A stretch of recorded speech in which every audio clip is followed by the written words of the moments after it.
Me llamo Amalia Valdés y a mis 70 años aún camino con la energía de una bibliotecaria que pasó décadas silenciando a niños en la hora de cuentos y guiando a estudiantes con sus trabajos de investigación.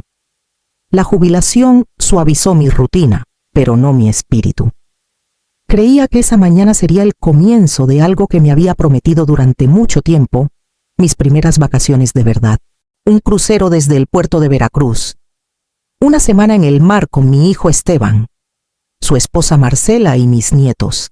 El puerto era un torbellino de viajeros, un desfile de sombreros de paja, maletas rodantes y el aroma mezclado de protector solar y brisa marina. Llevaba mi sombrero nuevo, de ala ancha, color crema con un listón azul marino, y mantenía una mano firme en el asa de mi modesta maleta. Dentro había 3 vestidos que elegí con cuidado, imaginando las cenas elegantes a bordo donde podría sentarme con mi familia, orgullosa y parte de ellos. Por un momento, mientras hacía fila en la terminal, me permití respirar felicidad. Mi difunto esposo siempre soñó con ver el Caribe, y aunque no vivió para hacerlo, yo lo probaría por fin con las personas que llevaban su apellido adelante. El zumbido de mi celular rompió el ensueño. Lo saqué de mi bolso, esperando un mensaje sobre dónde encontrarnos, pero las palabras en la pantalla se nublaron, como si no pudieran ser reales. Cambio de planes. No vienes. Es un viaje solo para la familia. El nombre de mi nuera, Marcela, brillaba en la parte superior. Pensé que debía ser un error. Mi dedo se quedó suspendido, esperando una corrección, una disculpa, pero no llegó nada más. Mi garganta se apretó, como si el aire húmedo se hubiera convertido en soga. Lentamente, levanté la vista hacia la cubierta superior del barco. Ahí estaban Esteban con el brazo despreocupadamente sobre los hombros de Marcela, mis nietos inclinados sobre la barandilla, señalando algo en el agua. Las risas flotaban hacia mí, alegres y despreocupadas. Marcela ajustó sus lentes de sol, guiando a los niños hacia las puertas de embarque. Mi hijo miró su celular entonces, la luz tenue iluminando su rostro, y supe que estaba verificando si había leído su mensaje. Nuestras miradas nunca se cruzaron. La multitud avanzó. El personal del puerto llamando a los grupos de embarque. Me quedé inmóvil, la maleta a mis pies, el sombrero temblando en mis manos, en ese momento, rodeada de extraños que partían hacia aventuras. Sentí como si el suelo bajo el muelle de Veracruz se hubiera inclinado, dejándome a la deriva antes de que el barco siquiera zarpara. Cuando tenía 39 años, un infarto se llevó a mi esposo en medio de una noche común de enero. El impacto me dejó vacía, pero no había tiempo para derrumbarme. Esteban tenía solo 12 años. Las cuentas se acumulaban rápido, y el duelo tuvo que compartir mesa con la responsabilidad. Tomé turnos más largos en la biblioteca pública de Veracruz, catalogando hasta que mis ojos se nublaban, y luego daba clases particulares a los niños del vecindario por las noches, para estirar cada peso. Esos años me enseñaron a contar cada centavo. Remendaba zapatos con pegamento, zurcía calcetines hasta que la tela no daba más, y hacía que un guisado rindiera para 2 cenas. Esteban nunca lo notó, o al menos me aseguré de que no lo notara.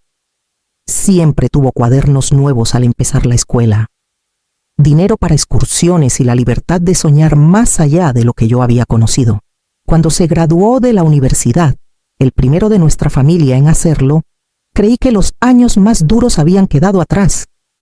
Cuando se casó con Marcela, radiante en encaje en una iglesia en el centro de Veracruz, sentí orgullo y alivio. Quería que empezaran su vida en terreno firme. Así que destiné los ahorros de décadas a una casa en las afueras de la ciudad, una modesta de 2 pisos con bugambilias en el jardín.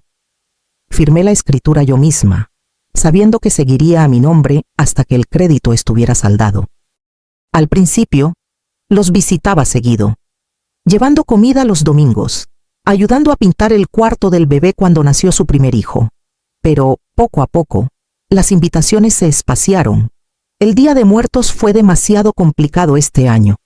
Los regalos de Navidad se abrían con sonrisas educadas y luego se guardaban. Cuando me acercaba demasiado a los niños, la voz de Marcela tenía un tono de advertencia. Necesitan límites. Amalia, poco a poco, me di cuenta de que mi lugar se estaba reduciendo. La risa de Esteban seguía siendo fácil cuando me veía, pero siempre con Marcela a su lado, guiando la conversación, decidiendo cuánto tiempo podía quedarme. Cada exclusión era como una piedrita en mi bolsillo. Las cargaba en silencio, segura de que algún día me hundirían. De vuelta en mi casa, el silencio me envolvió como una colcha pesada. Dejé la maleta contra la pared y fui directo al escritorio de madera en la esquina, el único mueble que conservé de la casa de mis padres. Adentro, carpetas perfectamente etiquetadas esperaban como testigos mudos. Mis manos temblaron solo una vez antes de estabilizarse y sacar la carpeta azul marcada Residencia Valdés, 2007. Los papeles olían ligeramente a polvo y tinta. Página tras página llevaban mi nombre, Amalia Valdés, en letras negras. El estado de cuenta del crédito hipotecario, marcado como pagado en su totalidad, fechado apenas 2 meses antes, estaba arriba. Yo misma había escrito el último cheque sacado de mis ahorros para la jubilación. Ellos habían celebrado una cocina nueva esa primavera, sin preguntar nunca cómo se había pagado. Me recosté, mirando la línea ordenada de mi firma, cualquiera que fuera la historia que Esteban y Marcela se contaban a sí mismos. La verdad estaba aquí, la casa era mía. La ley no lo había olvidado. Levanté el teléfono y marqué un número que no usaba en años. Señor Guzmán, mi voz se quebró, pero se afirmó. Soy Amalia. Necesito preguntarle algo sobre derechos de propiedad. Me reconoció. Nuestras familias habían ido a la misma parroquia alguna vez. Con paciencia, explicó lo que ya sospechaba. La escritura está solo a tu nombre. Puedes vender, rentar, refinanciar, lo que quieras. No tienen ningún derecho legal a menos que tú decidas transferirla. Por un largo momento, no dije nada. Mis ojos trazaron la curva de mi firma. La tinta firme como si hubiera sabido que este día llegaría. La rabia creció, ardiente y amarga, pero bajo ella latía una calma extraña. Cada rechazo, cada exclusión, cada sonrisa forzada, de repente tenían peso y forma. La casa que ellos llamaban suya no lo era, era mía. Y por primera vez en años, sentí el poder regresar a mis manos. La llave de repuesto descansaba en mi palma, fría y acusadora. Marcela me la había dado años atrás con una sonrisa que no llegaba a sus ojos. Para emergencias, Amalia, confiamos en ti. Ese día me sentí conmovida, creyendo que era una invitación a seguir siendo parte de sus vidas. Ahora, al deslizarla en la cerradura, las palabras sonaban como un chiste viejo que no había entendido.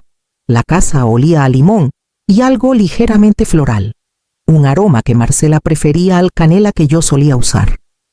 La sala estaba impecable, como sacada de una revista. Mis ojos fueron directo a la pared de fotos. Los marcos más antiguos aún me incluían Esteban con toga y birrete, mi brazo alrededor de él, la primera fiesta de cumpleaños donde sostenía a un pequeño cubierto de betún. Pero a medida que los años avanzaban en la pared, yo desaparecía. Retratos familiares de 4, vacaciones en la playa, navidades junto al árbol, sin mí. Caminé más adentro, hasta la habitación de huéspedes donde solía dormir. La colcha que cosí en largas noches de invierno estaba doblada, guardada en el armario detrás de cajas de plástico. Los regalos que di a lo largo de los años, libros, antigüedades pequeñas, mapas enmarcados, no estaban a la vista. En su lugar, había muebles modernos, impersonales y nuevos. En el estudio de Esteban, el orden era menos cuidadoso. Papeles abarrotaban el escritorio, cuentas, reportes escolares. Un sobremanila llevaba el nombre de un despacho de abogados de Veracruz que no reconocí. Lo saqué y lo abrí, el corazón latiéndome fuerte. Adentro había un borrador titulado Transferencia de título. Mi nombre arriba, los de ellos esperando abajo. Fechado 3 meses atrás, sin firmar. Apreté el papel hasta que mis nudillos palidecieron. No era olvido. Nunca fue un lo arreglaremos después. Era deliberado. Habían esperado a que el crédito desapareciera, planeando empujarme a ceder la casa cuando les conviniera. El aire en la habitación cambió. La traición ya no era una sospecha vaga. Estaba aquí, escrita en lenguaje legal, más afilada que cualquier cuchillo. Carmen había sido mi amiga desde nuestros días juntas en la biblioteca, ambas ordenando libros y compartiendo chismes en susurros entre los estantes. En su retiro, había volcado su ojo para los detalles al negocio inmobiliario. Y cuando la llamé, no dudó. «Tráeme los papeles». «Amalia», dijo, su voz firme como siempre. «Si estás lista, yo me encargo del resto». En días, encontró un par de compradores profesionales jóvenes de Guadalajara. Ambos médicos, ansiosos por una compra rápida cerca del hospital. Querían una casa donde mudarse de inmediato, con efectivo en mano. La velocidad me sorprendió, aunque tal vez ya me había estado preparando durante años. Antes de firmar los contratos, caminé por la casa una última vez. La llave giró con facilidad, la misma que le di a Esteban el día de su boda. Recordé las lágrimas en mis ojos entonces, lo orgullosa que me sentía al verlo empezar su vida bajo un techo que yo había proporcionado. El recuerdo dolió al entrar a la sala, ahora despojada de calor para mí, sus rincones llenos solo de silencio. Dejé mi mano deslizarse por el barandal, el mismo que pequeñas manos sujetaron al aprender a subir escaleras. En la cocina, toqué la encimera donde alguna vez amasamos masa de galletas juntos. Las risas pegajosas de azúcar. Cada cuarto tenía un fantasma de la mujer que solía ser siempre dando, siempre cerca, esperando ser necesitada. La venta se cerró sin problemas. Carmen puso el cheque en mis manos, los números lo bastante grandes para estabilizar mi respiración. Esa noche, me senté en mi escritorio y escribí una carta con letra cuidadosa. Esteban y Marcela, la casa ha sido vendida.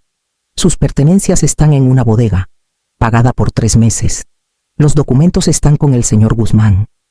Necesito tiempo y espacio para recordar quién soy más allá de lo que he sido para ustedes.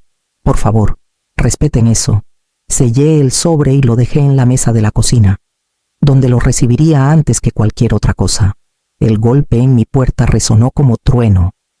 Antes de que pudiera levantarme del sillón, se convirtió en un aporreo urgente, furioso. Al abrir, Esteban estaba ahí, pálido bajo el sol de la tarde, la mandíbula tensa, los ojos encendidos.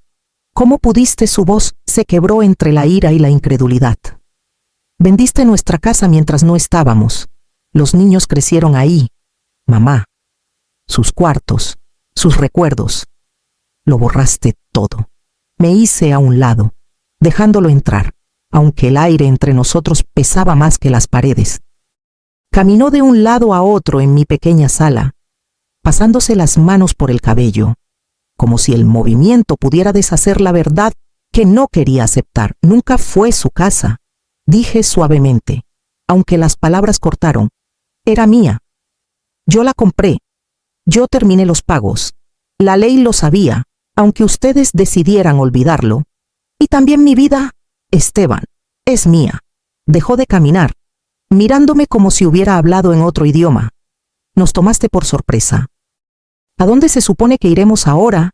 ¿Dónde dormirán los niños? Tienen 3 meses de bodega pagada y tiempo suficiente para encontrar un nuevo lugar, respondí. Tú y Marcela son capaces. Siempre lo han sido. Podrías haberme hablado, gritó, aunque ahora había menos fuego, solo desesperación. Lo intenté, de pequeñas maneras, durante años, contesté, firme, pero siempre fui demasiado. No demasiado presente, demasiado ansiosa, demasiado inconveniente. Se hundió en el sofá, la cabeza entre las manos, la furia disolviéndose en un silencio agotado. Me quedé de pie. Calma. viendo a mi hijo lidiar con una realidad que nunca esperó que yo reclamara. Después de que Esteban se fue, el silencio me envolvió de nuevo, pero esta vez no aplastó, estabilizó. Me serví una taza de té. Abrí mi libreta y miré la página en blanco hasta que una decisión emergió, clara e innegable. Durante décadas había guardado mis sueños, archivándolos detrás de las necesidades de Esteban, luego de las de los nietos. Pero había un sueño que nunca murió del todo. París. 2 semanas después, bajé de un avión en Charles de Gaulle, aferrando una maleta y mi pasaporte con mano temblorosa. El aire olía a lluvia y diésel, una mezcla extraña y emocionante. Renté un pequeño cuarto cerca de Montmartre, con escaleras que crujían bajo mis pasos. Desde la ventana veía tejados de pizarra, chimeneas como centinelas contra el cielo gris. A la mañana siguiente, me inscribí en una clase de acuarela anunciada en un volante fuera de un café. El estudio era frío, pero lleno de luz. Nuestro maestro, un hombre con dedos manchados de pintura, hablaba en un inglés pausado y un francés rápido. Mojé mi pincel en agua. Arrastré color sobre el papel y, por primera vez en años, sentí creación, no obligación, en mis dedos. Cada noche escribía en un diario encuadernado en cuero que compré cerca del Sena. Las páginas se llenaron de fragmentos: el sabor de los croissants con mantequilla, la curva del Sacré-Cœur contra el cielo, el alivio extraño de ser anónima. A veces, la soledad apretaba, aguda y repentina, especialmente de noche. Llamaba a Sofía y Mateo, mis nietos, por video. Me mostraban dibujos, dientes flojos, un trofeo de fútbol. Sonreía, cuidando que la conversación fuera ligera, sin tocar la fractura que nos dividía. Cuando la llamada terminaba, me sentaba en el silencio, sosteniendo el dolor y la libertad en igual medida. Una mañana en París, mientras las campanas de Saint-Pierre sonaban en Montmartre, abrí mi correo y vi el nombre de Marcela. Casi cerré la pantalla, preparada para otra defensa o exigencia, pero las palabras eran distintas. Amalia, lo sentimos. Hemos comenzado terapia. Nos está obligando a enfrentar cómo te usamos, cómo lo justificamos como límites cuando en realidad era egoísmo. No puedo deshacer lo que dije en el muelle, pero puedo admitir que vino del miedo y el orgullo, no del amor. Queremos cambiar. Por Esteban, por los niños, por ti, si nos lo permites. Leí el mensaje 3 veces, mi pecho apretado. No era absolución, pero era la primera verdad sin adornos que escuchaba de ella. Esa semana, encontré a Esteban esperándome en la terraza de un café en Rue Lepic. Se veía más delgado, más viejo, con sombras bajo los ojos. Tenía que verte, dijo, levantándose como si no supiera si abrazarme. Nos sentamos con tazas pequeñas de espresso amargo entre nosotros. El aire fresco y cortante. Por un largo rato, ninguno habló. Luego, suavemente, dijo, nunca te vi como una persona completa, solo como mamá. La mujer que arreglaba todo, que daba sin fin. No pregunté quién eras más allá de eso. La confesión me sorprendió más que la ira. Su voz no tenía excusas, solo reconocimiento. Miré el vapor que subía de mi taza, buscando palabras. Yo dejé que fuera solo eso, admití. Pero no puedo volver a eso. Asintió, con los ojos bajos. No era perdón, no aún, pero algo pequeño cambió entre nosotros, una apertura, frágil e incierta. Cuando el avión descendió sobre el puerto de Veracruz, sentí la ciudad alzarse para recibirme. Los campanarios, el curso del río Jamapa, el ladrillo rojo del centro era mi hogar, pero ya no el lugar que dejé. Yo había cambiado y necesitaba una vida que lo reflejara. En una semana, firmé el contrato de renta de una casa pequeña detrás de la biblioteca donde trabajé alguna vez. 2 recámaras, pisos que crujían, luz por las mañanas, mía, por primera vez en décadas. Mi espacio me pertenecía solo a mí. Esteban ayudó a llevar algunas cajas. su actitud reservada pero cuidadosa. Marcela pasó una vez, trayendo un pastel de la panadería de la esquina, su tono medido. Hablamos con cortesía, sin fingir que el pasado no ocurrió, pero sin abrir la herida. Dejé claro, con voz firme pero amable, no sería la rescatadora nunca más, sin préstamos, sin salvavidas, sin ser la heroína de última hora. Vería a los nietos en mi horario fines de semana planeados, tiempo que fuera realmente nuestro. Ambos asintieron, aunque vi un destello de inquietud en los ojos de Marcela. La primera prueba llegó antes de lo esperado. Un jueves por la noche, el teléfono vibró. La voz de Marcela. Tensa Amalia, podrías cuidar a los niños mañana. Surgió algo con el trabajo de Esteban. Y ayudaría. Cerré los ojos, imaginando la sonrisa ansiosa de Sofía, la risa de Mateo. Mi corazón dolió, pero mi resolución se mantuvo. No este fin de semana, dije con suavidad. Nos veremos el próximo sábado, como planeamos. Hubo un silencio en la línea, seguido de un quedo «está bien». Colgó. Dejé el teléfono. Mi pulso rápido pero firme.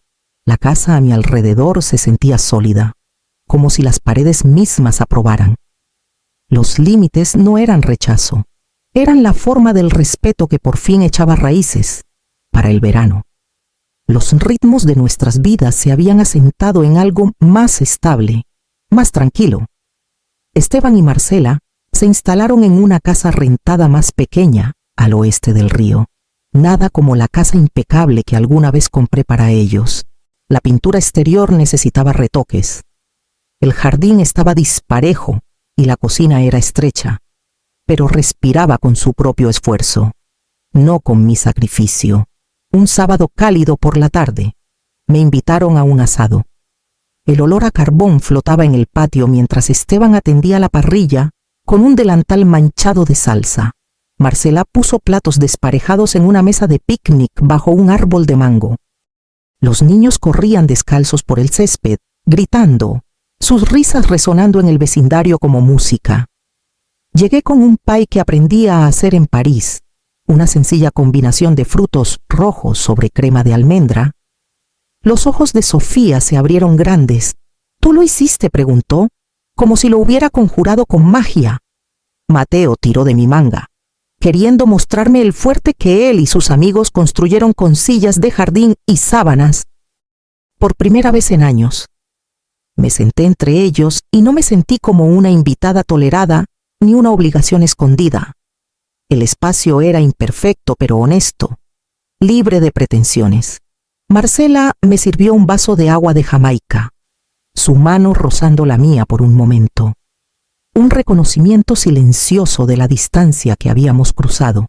Mientras el crepúsculo suavizaba el cielo, miré alrededor de la mesa dedos pegajosos, risas desparejadas, humo subiendo en el aire cálido. Y sentí la verdad asentarse en mí. El amor, cuando se da libremente, es un regalo, pero el respeto es su recibo, la prueba de que el regalo tiene valor. Sin ambos, la compra falla. Dejé mi vaso y vi a Sofía perseguir luciérnagas por el patio, sus risas brillando como luces contra los árboles oscurecidos. Lo que guardamos, me di cuenta, no es la casa ni el dinero, sino el frágil equilibrio entre amor y respeto.